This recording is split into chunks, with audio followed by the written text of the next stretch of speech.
الحمد لله رب العالمين الصلاة والسلام على خاتم النبيين وعلى آله وصحبه أجمعين أما بعد فأعوذ بالله من الشيطان الرجيم بسم الله الرحمن الرحيم قال الله تعالى في سورة آل عمران وما كان قولهم إلا أن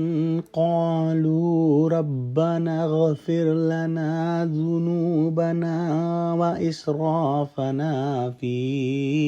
أمرنا وثبت أقدامنا وانصرنا على القوم الكافرين۔ ترجمہ، اور اس حالت میں ان کے منہ سے کوئی بات نکلتی تو یہی کہ اے پروردگار، ہمارے گناہ اور زیادتیاں جو ہم اپنے کاموں میں کرتے رہے ہیں معاف فرما اور ہم کو ثابت قدم رکھ اور کافروں پر فتح عنایت فرما۔ پچھلی آیت میں اللہ سبحانہ وتعالی نے ہم کو ان لوگوں کے بارے میں بتایا جو کہ پچھلے امتوں کے اندر تھے اور اپنے نبیوں کے ساتھ جو ہے انہوں نے کفار کا سامنا کیا اور لڑے، اور جو بھی ان پہ مصیبتیں واقع ہوئیں ان کے سبب انہوں نے نہ تو ہمت ہاری، نہ بزدلی دکھائی اور نہ کفار سے دبے اور صابر رہے اور جو ہے ثابت قدم رہے۔ اللہ سبحانہ وتعالیٰ نے ان لوگوں کی مزید جو ہے وہ خصوصیات اس آیت کے اندر بیان فرمائیں کہ جو ہے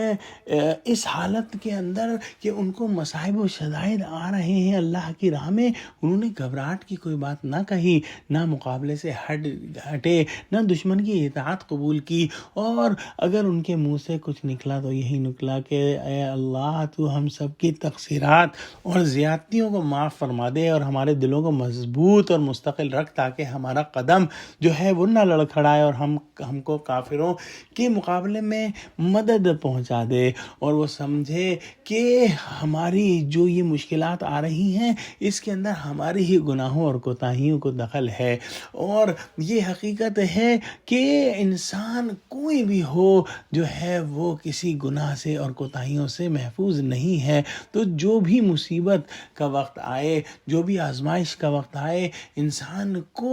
اپنے گناہوں کی معافی مانگنی چاہیے، استغفار کرنا چاہیے، اور یہی طریقہ اللہ سبحانہ وتعالی نے مسلمانوں کو اس وقت سکھایا جب ان کے اوپر مشکل وقت آیا تھا جنگ احد کے زمانے میں، اور یہی نصیحت جو ہے ہم سب کے لیے بھی ہے۔ اپنی زیادتیوں کے لیے اللہ سے مغفرت مانگتا ہے تو اللہ سبحانہ وتعالی اس کو معاف فرماتا ہے۔ جب اللہ کے مسلمان بندے اپنے لیے ثابت قدمی کی دعا کرتے ہیں تو اللہ سبحانہ وتعالی ان کو ثابت قدم رکھتا ہے اور کافروں پر فتح جو ہے وہ دیتا ہے۔ اگلی آیت میں ارشاد فرمایا فَآتَاهُمُ اللَّهُ ثَوَابَ الدُّنْيَا وَحُسْنَ ثَوَابِ الْآخِرَةِ وَاللَّهُ يُحِبُّ الْمُحْسِنِينَ۔ ترجمہ، تو خدا نے ان کو دنیا میں بھی بدلہ دیا اور آخرت میں بھی بہت اچھا بدلہ دے گا، اور خدا نیکوکاروں کو دوست رکھتا ہے۔ تو ایسے بندوں کو اللہ سبحانہ وتعالی نے دنیا میں مدد دی، دنیا میں ان کی فتح و ظفر کا سکہ بٹھا دیا، وجاہت و قبول عطا فرمایا، اور آخرت کا جو بہترین ثواب ملا اور ملے گا اس کا تو پوچھنا ہی کیا۔ دیکھو، جو لوگ خدا تعالیٰ سے اپنا معاملہ ٹھیک رکھیں اور نیک کام کریں، ان سے خدا ایسی محبت کرتا ہے اور ایسا پھل دیتا ہے کہ ان کو دنیا میں بھی کامیابی ملتی ہے اور آخرت میں بھی کامیابی ملتی ہے۔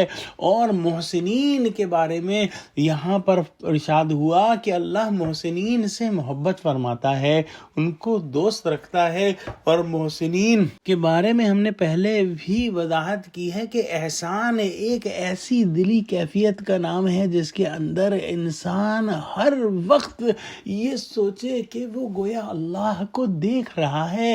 اور اگر وہ اس سے کمتر درجے کے احسان کے درجے پر ہو تو پھر وہ یہ سوچے کہ کم سے کم ہر وقت اللہ مجھے ضرور دیکھ رہا ہے، اور ان صورتوں کے اندر انسان کا ہر عمل ٹھیک ہو جائے گا۔ اور ایسے لوگوں سے اللہ سبحانہ وتعالی محبت فرماتے ہیں۔ دعا کرتے ہیں کہ اللہ سبحانہ وتعالی ہم کو قرآن کا فہم عطا فرما، ہم کو دنیا اور آخرت میں کامیابی عطا فرما، اور ہم کو محسنین میں شامل فرما لے، آمین۔ وآخر دعوانا الحمد للہ رب العالمین، والسلام علیکم ورحمۃ اللہ وبرکاتہ۔